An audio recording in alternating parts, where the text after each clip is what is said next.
Singo sudah mencetak 3 gol. Singo juga menjadi pemain yang paling banyak mencetak assist. Dia ada di sisi kanannya Torino. Oleh karenanya Perisic dan Gosens dan Bastoni harus waspada nih. Jerewetan ceking kita, nyerewetin apa aja. Teman-teman, kalian sedang menyaksikan Cerewetin Inter. Dini hari nanti kita akan menghadapi Torino, tim yang ada di papan tengah namun sangat solid karena ini dilatih oleh Ivan Juric ya. Kita tahu sendiri permainan Ivan Juric dari sejak dia menukangi Verona, selalu Spartan, gigih determinasinya. Dan kita tanpa Brozovic dan Dufray. Waduh, ini pertandingan lawan Liverpool kemarin benar-benar membuat kita harus membayar mahal. Kehilangan Brozovic terakhir kali lawan Sassuolo, teman-teman. Dan kita waktu itu mainin Gagliardini sejak menit pertama, hasilnya ambiar. Ini gue nggak tahu. Sekarang strategi dari Simone Inzaghi gimana nih? Siapa yang gantiin posisinya si Brozovic? Waktu lawan Sassuolo, yang ngisi posisinya Brozovic adalah Barella. Dan kita malah jadi kehilangan 2 pemain. Kita kehilangan Brozovic dan kehilangan Barella. Karena yang ngisi Barella juga Barellanya nggak bisa seoptimal Brozovic, yang ngisi posisinya Barella juga nggak bisa seoptimal Barella, jadi malah kehilangan 2 pemain. Kalau dilihat dari prediksi beberapa media, yang gantiin De Vrij adalah Danilo D'Ambrosio. Seperti lawan Liverpool dia bisa mematikan Mane, tapi ya gue nggak tahu nih apakah dia kondisi fisiknya masih kuat untuk bermain 2 kali dalam seminggu. Kemarin kan baru main lelah juga pasti lawan Liverpool. Kemudian yang ngisi posisinya si Brozovic justru Vecino. Vecino seingat gue pernah ngisi posisinya Brozovic ketika lawan Empoli di Coppa Italia. Dia jadi regista dan hasilnya ya lumayan. Walaupun kita lawan Empoli juga sempat susah payah juga menangnya. Tetapi lebih baik posisinya Brozovic diisi oleh pemain lain menurut gue ya. Jadi biarkan Barella mengisi posisinya Barella. Biarkan Hakan Çalhanoğlu mengisi posisinya Hakan Çalhanoğlu.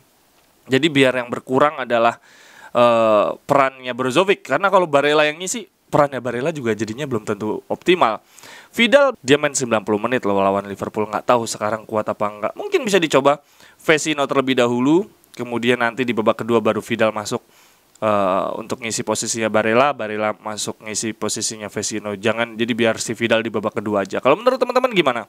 Dan gue berharap jangan sampai si Lord main, apalagi Vecino Gagliardini main. Yang bikin pertandingan lawan Torino ini menjadi lebih susah adalah tadi malam Milan menang. Gue gak ngerti deh, apa sih sebetulnya dari Milan ini dengan skuad kayak gitu menang mulu.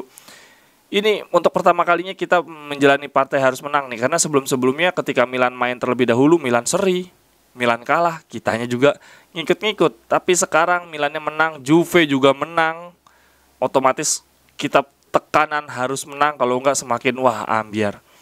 Kalau menurut gue strateginya sekarang adalah supaya kita mendapatkan hasil yang sama dengan musuh. Musuhnya menang, kita menang. Musuhnya seri, ya udah kita seri. Musuhnya kalah, nggak apa-apa deh kita kalah. Yang penting jangan sampai mereka menang, kitanya seri. Mereka seri, kitanya kalah. Karena dengan kondisi seperti ini ya kita berharap ya udahlah samain aja sama musuh deh gitu ya kalau kita nggak bisa optimal. Tapi semoga kemenangan lawan Liverpool dan Salernitana membuat kita menjadi lebih bersemangat. Semoga kehilangan Brozovic ini nggak berlangsung lama. Yang menjadi menarik adalah Korea dan Gosens apakah mendapatkan peran, atau mungkin gua nggak bayangin sih di sepak bola ada perubahan strategi yang mencolok kayak atau kita pakai 3-4-3 gitu ya, Perisic jadi penyerang, kemudian Gosens sebelah kiri, atau Korea nih gua nggak tahu Korea Gosens apakah udah bisa main sejak menit pertama. Kalau menurut teman-teman gimana? Tapi lawan kita, Torino pun bukan berarti tanpa masalah. Mereka sudah lama bermain tanpa pride. Oleh karenanya kalau dilihat dari beberapa pertandingan terakhir si Torino, teman-teman, mereka sebelumnya ada lawan Bologna 0-0. Belotti yang jadi penyerang utama. Oh ya, dibandingkan waktu leg pertama nih, waktu gua ngobrol sama Indo Torino kan penyerang mereka siapa? Salabria ya? Siapa nama penyerangnya? Sanabria. Nah si Sanabria ini kan waktu itu dibilangnya lebih komplit dibandingkan Belotti, tapi sekarang Belotti udah mendapatkan tempat nih, udah sering jadi starter. Mandragora juga sudah mulai mendapatkan posisi starter, ada Ricci juga, Pellegrini juga. Jadi sebetulnya cadangannya si Torino untuk ukuran tim papan tengah cukup mewah juga. Kemudian waktu lawan siapa nih, Cagliari kalah 1-2. Penyerangnya Belotti, kemudian mereka Piaka dari menit pertama, Pobega yang paling utama sih dia selalu jadi starter. Kemudian ketika seri lawan Juventus, Belotti juga jadi penyerang. Jadi starter maksudnya. Jadi benar-benar Belotti sekarang udah mendapatkan peran utama lagi. Dan kalau dilihat dari beberapa pertandingan terakhir, Torino sebetulnya juga lagi ambiar juga sih sebetulnya. Pencetak gol terbanyak mereka adalah ternyata Brekalo. Brekalo ini jadi pemain tengah gitu ya, second striker gitu.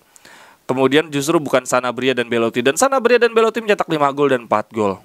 Jadi mereka nggak mengandalkan 1-2 pemain untuk mencetak gol dan bahkan bukan penyerang utamanya. Ini yang perlu diwaspadai oleh lini tengahnya Inter nih. Karena pemain-pemain dari lini kedua mereka sangat berbahaya. Ada Pobega yang sudah mencetak 4 gol, ada Brekalo yang juga sudah mencetak 6 gol. Bahkan Singo sudah mencetak 3 gol. Singo juga menjadi pemain yang paling banyak mencetak assist. Dia ada di sisi kanannya Torino. Oleh karenanya Perisic dan Gosen dan Bastoni harus waspada nih crossing-crossingnya si Torino. Kalau menurut teman-teman gimana? Optimis ya, harus optimis. Nah ini mau nggak mau kita harus menang. Dan Torino kalau dilihat dari prediksi media, penyerangnya mereka pakai Belotti. Kemudian di lini keduanya mereka di belakang Belotti ada Pobega dan Brekalo yang mencetak gol cukup banyak juga tadi seperti yang gue sebutkan. Penyeimbang mereka ada Mandragora yang akhirnya mendapatkan peran setelah sebelum-sebelumnya di awal musim kalah gitu ya sama Praet. Kemudian ada Lukic, kemudian yaitu Singo di sisi kanan. Gue juga penasaran dengan penampilan Bremer sih. Aduh, Inter penyerangnya mungkin Zeko akan mendapatkan tempat duet dengan Lautaro. Entah, kalau gue sih lebih milih jangan Zeko Lautaro deh. Udah Zeko Korea aja tuh, Lautaro Alexis Sanchez lah. Jadi jangan sampai ntar babak kedua main second striker duet sama second striker lagi. Aduh, ambiar. Kemudian untuk bek kanannya gue nggak tahu apakah Darmian atau Dumfries. Kalau media sih Dumfries. Kalau menurut gue lebih baik Darmian dikasih kesempatan dulu. Dumfries lagi jelek juga beberapa pertandingan terakhir. Oke deh teman-teman, sampai ketemu nanti ya live lagi jam 2:30 kita ngobrol-ngobrol di pertengahan kita zoom lagi. Kita cerewetin pertandingan Inter bareng-bareng lagi. Sampai ketemu di cerewetan berikutnya. Selamat berakhir teman-teman semua. Bye-bye, thank you. Cerewetan